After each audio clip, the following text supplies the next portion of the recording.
Good morning. Tara, basa na tayo natin libro, guys. Kapag Pilipino, magbasa tayo natin yung sariling history book. History of the Filipino People by Agoncillo and Guerrero. Today is 17 April 2023. History of the Filipino People, Selected References. Nandito na tayo sa chapter 24. Pag naka-Roman numerals siya yung sulat, nalilito ako. Okay, chapter 24. The data for this chapter have been taken for the most part from the files of the Manila Chronicle, the Manila Times, and the Manila Post 1945 to 1948. The inside stories of the important events of 1945 to 1946 have been based on the senior author's diaries and on Hernando Abaya's betrayal in the Philippines. Agreements entered into by the Philippines with foreign countries are found in the Department of Foreign Affairs Treaty Series 1947 on Rojas speeches, and important pronouncements have been collected into important speeches, messages, and other pronouncements of President Manuel Rojas, Manila, 1947. Chapter 25. The literature on the Hawk Balahap movement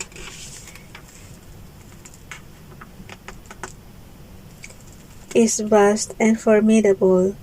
Being contemporary history, most of the data have been taken from the files of the Manila Chronicle, the Manila Times, and the Daily Mirror, 1945-1954 inclusive.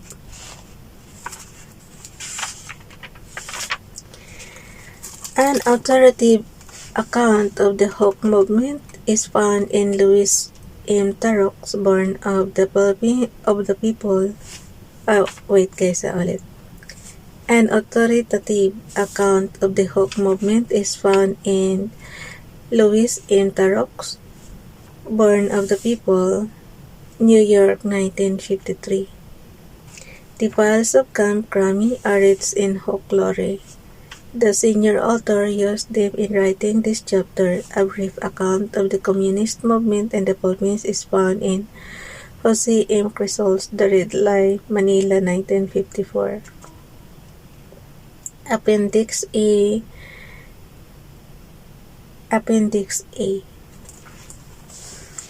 I think maganda rin basahin yung may nakita akong libro na Freedom on the Streets. Maganda rin siguro basahin yun. Ito sa naman. Nakita ko lang yun, pero parang gusto kong bilhin yun. Para basahin. Ito, rin to eh. The Red Lie. Mayroon pa kaya nito? Appendix A. Okay. Continue na tayo. A less biased and more informed accounts than Crisol's are Alfredo V. Saulo's Communism in the Philippines. An Introduction, Quezon City, Ateneo de Manila University, 1969, and Aldefonso T. Rones. The Red Chapter in the Manila Chronicle, February 13 to 19, 1967. The official account of the peasant movement is found in an anonymous document, The Peasant War in the Philippines, originally issued in mimeograph form in 1946 and reprinted as a document in the Philippine Social Sciences and Humanities Review, Volume 23, Numbers 2-4. It means 2 to 4. December 1958, and in another anonymous document, History of the Peasant and Labor Movement in the Philippines, found in the Camp Crummy files. A brief survey of the agrarian unrest in the Philippines is found in Gerald Stone Hayden's The Philippines, A Study in National Development. The history of the socialist movement is traced in Guerrero Abad Santos, The Historical Katulad nito guys, pangalan dito ng station ng natin. Sabi na sa inyo, yung mga place natin sa Pilipinas nakapangalan sa mga famous people nung araw.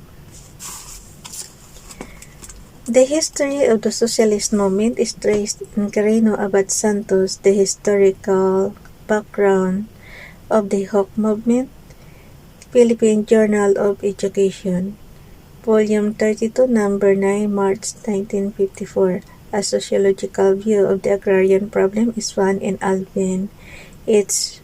Scoff's The Philippine Answer to Communism, Stanford, 1955. Hernando Abaya's Betrayal in the Philippines contains inside stories about Tarok and Rojas. Chapter 26. Most of the data of this chapter have been taken from the files of the dailies, particularly the Manila Times, the Manila Chronicle, and the Daily Mirror, 1952 to 1959. Official documents include the State of the Nation, addresses of Magsaysay and Garcia, 1954 to 1958. The role of the American Central Intelligence Agency in the election of Magsaysay is found in David Wise and Thomas B. Ross, The Invisible Government, Bantambok, 1964.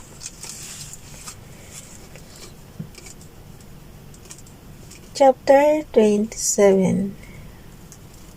The sources for this chapter are mainly the dailies and weeklies, particularly the Manila Times, the Manila Chronicle, the Philippines Free Press, and Graphic. The officially published State of the Nation addresses of Macapagal and Marcos have also been consulted and used. Selected References Chapter number 28. The data of this chapter have been drawn largely from the dailies. The data of this chapter have been drawn largely from the dailies and the publications of the Central Bank, the Department of Commerce and Industry, and the National Economic Council. More particularly, the Central Bank's economic indicators and the Department of Commerce and Industry's annual publication, Philippine Industry and Trade, are a great help in reviewing the country's economy. The policies of the Presidents of the Philippines are found in Manuel Rojas, The Problems of Philippine Rehabilitation and Trade Relations, Manila, 1947.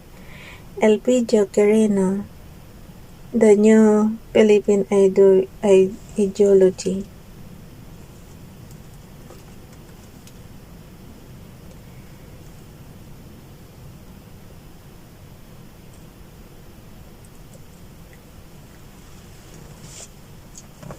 Okay, ulitin natin.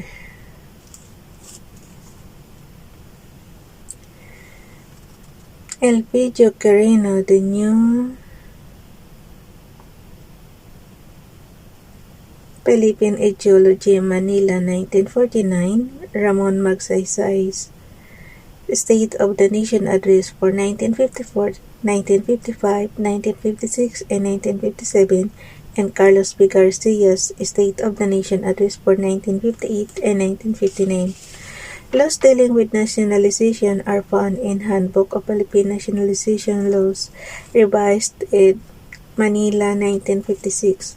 Revised edition to guys, Manila, 1956. The section on labor is taken part. Magbasa rin kayo para masundan niyo kung ano yung binabasa ko dito.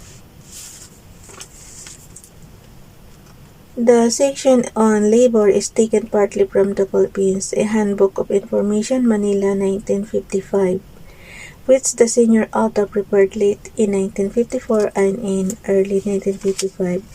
Labor laws are found in the Department of Labor's compilation of effective labor legislation in the Philippines, Mimeograph, Manila, 1957. The history of the early labor movement is found in the issues of Muling Pagsilang, 1902 to 1908. A brief history of the labor movement is found in Emiliano Morabi's History of the Philippine Labor Movement, Department of Labor Yearbook, Volume 1, Number 1, Manila, 1949, and Blas F. Oplis. Ito sis, ano to dati eh? ano to dati, Secretary of Labor to ni President Marcos dati, di ba? Remember ko lang ha. Ewan ko kung ito ngayon. And blast if hopeless, the history and direction of Philippine labor, the Saturday Mirror magazine, February 1, 1958. Economic nationalism is well expressed in a speech of Senator Claro M. Recto before the Manila Rotary Club on March 28, 1957 on Horacio Laba's Pattern for Progress, the Manila Times, Progress 1958, and the same authors, the colonial structure of the Philippine economy commenced second quarter 1958, and in the speeches of Dr. Jose Locsin, chairman of the National Economic Chamber of Commerce and manager of Dinamarco, and later Secretary of Commerce, delivered at the Lyceum of the Philippines, October 2, 1959, in a forum on economic nationalism. The Bill Mission Report was published in book form by the Philippine Book Co. Manila, Indy. Materials for contemporary history are numerous and need to be sifted. One of the most important sources of information is periodical literature. In the present instant, the Manila Chronicle, the Manila Times, the Daily Mirror, and other papers and magazines. The treaties and agreements concluded by the Philippines with foreign countries are found in the Department of Foreign Affairs Treaty Series 4 volumes. Are found in the Department of Foreign Affairs Treaty Series 4 volumes, the latest as of May 1967 being Volume 4, Number 1, 1962-1964. An exposition of Philippine foreign policy is found in the Secretary of Foreign Affairs Carlos P. Romulo's speech delivered at the Far Eastern University on May 25, 1951, and subsequently published in pamphlet form, Fundamentals of Our Foreign Policy, Manila, 1951. Excellent counter points to this policy are found in many speeches of Senator Claro M. Recto, particularly Our ASEAN Foreign Policy, an address delivered at the Arellano University on April 9, 1949, and our Mendicant Foreign Policy, an address delivered before the graduating class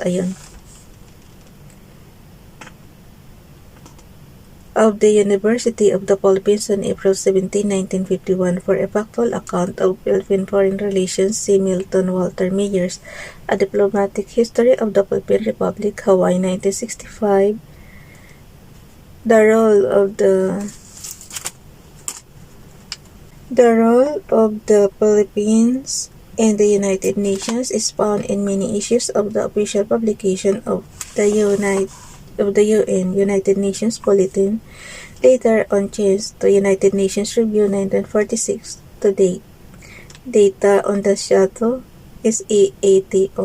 are found in pamphlets issued by the SEATO headquarters at Bangkok, Thailand, at the most important of which are the SEATO Partnership 1956, the Manila Pact USIS Indy, and SEATO 1954-1959 Bangkok, Indy. Communist advances in Asia are found in the daily papers 1946 to date and in Time Magazine 1949 to date. There are many good recent books on Southeast Asia, but those dealing with communist expansion in Korea, China, and Indochina are respectively Rutherford M. Poat's Decision in Korea, New York, 1954. F. Leo, A Military History of Modern China, 1924 to 1949, Princeton, 1956, and Ellen G. Hammers, The Struggle for Indochina, Stanford, 1954. A perspective analysis of the present struggle in Vietnam is found in Jean Locouture's Vietnam Between Two Truces, vintage book, New York, 1966. Chapter 29. Ito na yung putol guys Hindi ko babasahin yung iba. Tapusin ko lang hanggang chapter 30 kasi yung chapter 29 yun ang sabi ko sa inyo is sira na naman. Ayan, kaya hindi ko mabasa yung iba. Contemporary chapter. Chapter 29. Contemporary accounts of the educational system of the Philippines and the criticisms labeled against it have been published in many magazines. Perceptive studies of that system are found in Alfredo M. Morales' Philippine Education and Appraisal and the Crisis in Our Educational System, published respectively in Progress 1957 and Progress 1959, and in Encarnacion Alzona's Origins of Our Educational System, Progress 1959. On community schools, kung ano lang yung nandito guys, yun lang ang yung putol, hindi ko nababasahin. On community schools, the best sources so far are Agoncillo, little, yun, putol na. And new schools, community schools of the Philippines, Manila 1954, the Community School Training Center, 1954, the Community School of the Philippines, the Report of the United Nations Regional, yan, putol-putol na yan guys.